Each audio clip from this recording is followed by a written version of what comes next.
Hello everyone. तो देखेंगे बेटा हम लोग टॉपिक नंबर जी 2 और पार्ट नंबर जी 8वां है। यहाँ पर याद रखेंगे हम लोग बात करेंगे प्रधानमंत्री मातृ वंदना योजना की।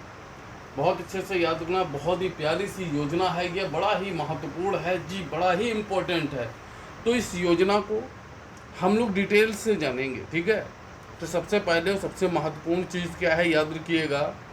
जी हाँ बेटा, इस योजना की शुरुआत यानी कि प्रधानमंत्री मातृ वंदना योजना की शुरुआत जो है 1 जनवरी 2017 को, जी हाँ, मोदी जी के द्वारा की गई, इस बात को याद रखिएगा। साथ ही गर्भवती एवं स्तनपान कराने वाली महिलाओं के लिए बेटा ये योजना है। इस योजना का नाम है प्रधानमंत्री मातृ वंदना योजना।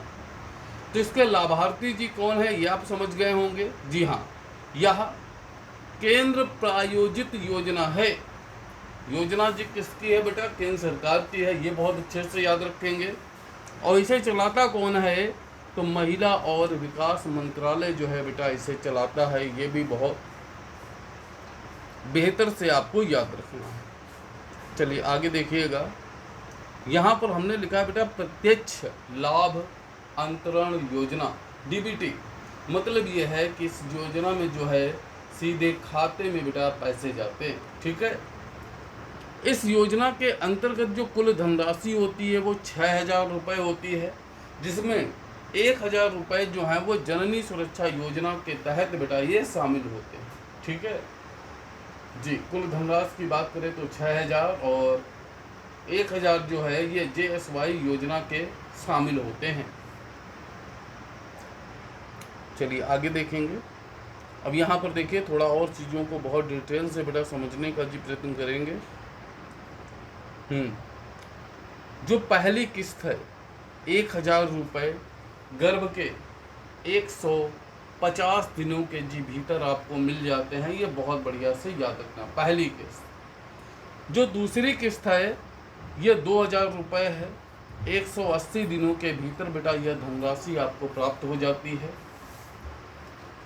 तीसरी किस्त की बात करें तो 2,000 रुपये प्रसव के बाद वह शिशु के प्रथम टीकाकरण चक्र पूरा होने पर जी हाँ मिलते हैं।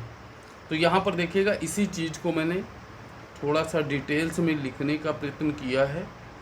जी हाँ, तो पहली किस्त गर्भावस्था के पंजीकरण के समय प्रेगनेंसी का बेटा रजिस्ट्रेशन जी हो जाए। दूसरी किस्त 180 दिनों की गर्भावस्था और कम से कम एक प्रसव पूर्व जी जांच जरूरी है। तीसरी किस्त की बात करेंगे जब बच्चे का जन्म बेटा पंजीकृत हो जाता है और बच्चे को BCG, OPV, DPT और हेपेटाइटिस बी सहित पहले टीके का चक्र जी हाँ पूरा हो जाता है। इस बात को बहुत अच्छे से याद रखना। दो यहाँ पर और महत्वपूर्ण क्वेश्चंस हैं जो ज़्यादा ही इम्पोर्टेंट हैं, याद रखना।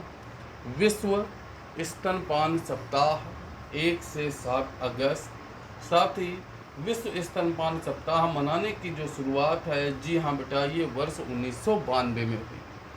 तो छोटा सा वीडियो है, बहुत प्यारा सा वीडियो है, बहुत हेल्पफुल है और चीज़ें बहुत ज़बरदस्त आपको इसी प्रकार मिलेंगी।